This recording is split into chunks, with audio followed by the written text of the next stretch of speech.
ada lirik ini. Kau tak terlihat namun tak hilang, hanya ku sembunyikan di sunyiku paling dalam. Itu sih kayak menurut gue wow, mind blowing. Kayak buat gue aja yang udah melewati banyak percintaan, mungkin gue tidak akan punya arti dan kata-kata atau kayak rangkaian kata yang sedalam itu bentuknya gitu. Kayak ini dia enggak hilang, tapi enggak terlihat gitu. Kayak gimana tuh ya?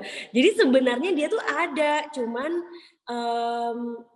dia hanya adek gue tuh kayak menyimpan si cowok ini di dalam hatinya aja, meskipun dia tahu nih dia sebenarnya masih bisa nge-reach dia gitu. Kayak Jadi wah, kayak ngambang gitu ini ya, sebenarnya bisa dicapai, cuman dianya agak ambil nggak ya gitu ya. ya itu tadi karena gue bilang dia nggak mau kena penolakan, nggak mau sakit hati. Jadi sebenarnya itu cowok ada di depan matanya dia, tapi dia dia yang menghilang sendiri. Jadi dia yang menghilang, bukan cowoknya yang hilang gitu.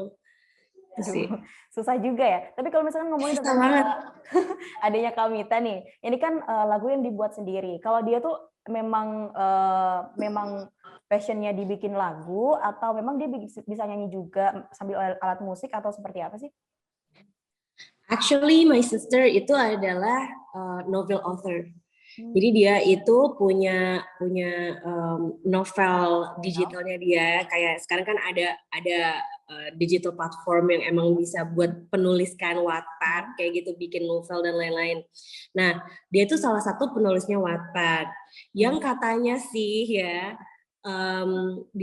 dia nulis buku di Wattpad dan pembacanya udah ribuan gitu. Jadi kata-katanya tuh kata-kata penulis banget gitu. Terus udah gitu jalan ceritanya bukan jalan cerita yang emang dangkal. Jadi jalan ceritanya tuh dalam 3 menit aja itu dalam banget gitu. Jadi sebenarnya yang ngajarin dia untuk nulis lagu tuh aku. Karena aku tuh nyadar bahwa anak ini ya suaranya biasa-biasa aja ya. Maksudnya dibandingkan dengan aku ya. Jauh lah ya. Itu ya enggak, maksudnya kayak karena kita bertiga bersaudara jadi kita emang suka apa sih namanya bercanda-bercanda kayak gitu. Dia bilang bahwa iya memang Mbak Mita suaranya paling bagus kalau di keluarga, tapi gue tulisannya paling bagus di keluarga. Well, ya gue menyetujui itu dan betul, dan pemilihan nadanya dia juga bukan pemilihan nada yang biasa gue ambil gitu. Jadi pemilihan nadanya dia tuh kalau misalnya kamu lihat sendiri di lagu Diamku Bersuara, memang genrenya galau, tapi nadanya dan melodinya juga kata-katanya tuh kayak bukan gue banget. Selama kayak gue berjalan industri musik ini, gue nyanyi lagu galau tuh enggak lagu yang kayak gini. It's deep and yet romantic and yet sad kayak gitu loh, kayak hebat banget ini anak gitu. Kalau misalnya dibilang dia main instrumental juga enggak. Jadi caranya dia bikin lagu tuh aneh gitu, dia kayak cuman terus dia nulis lagunya kayak gitu. Ya? Nggak Dia pakai alat bersenandung musik atau apa aja. gitu. Oke. Berarti Gitu memang sih.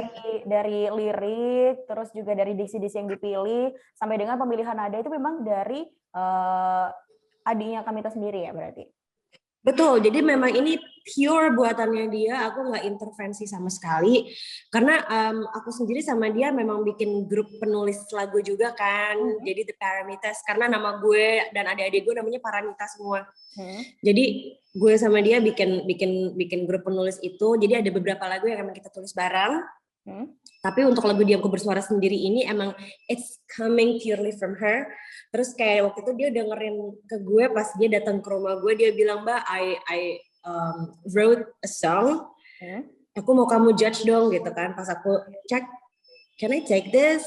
I'll pay this." Gue kayak tadinya suami gue mau ngambil itu buat artisnya dia, tapi gue langsung kayak enggak buat gue, terus kayak langsung gue bayar nih ya gitu. Jadi langsung kayak seprofesional itu.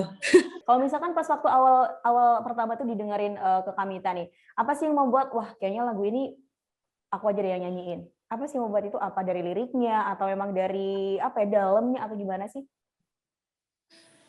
Nah, kalau misalnya aku sendiri tuh karena udah lumayan lama di industri ini gitu ya.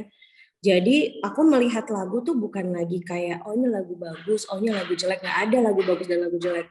Lagu tuh bener-bener kayak tergantung siapa yang denger aja gitu, ya kan. Kayak ini lagu bisa bagus banget, bisa nggak cocok banget sama yang denger gitu.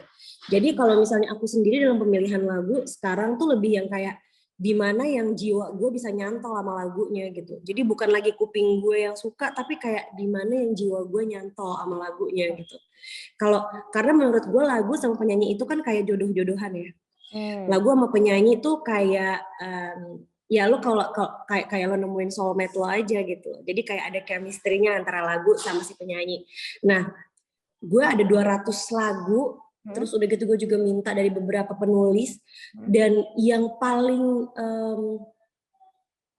keinget sama gue, nempel sama gue, terus kayak gue pikirin berhari-hari itu lagunya Diamku Bersuara itu. Jadi gue yang kayak, wah kayaknya emang we meant to each other aja nih lagunya sama gue gitu. Oke, jadi memang nyantolnya dari awal gitu ya? Nyantolnya sih nggak dari awal, nyantolnya tuh kayak pas gue dengerin pertama gue langsung nyantol.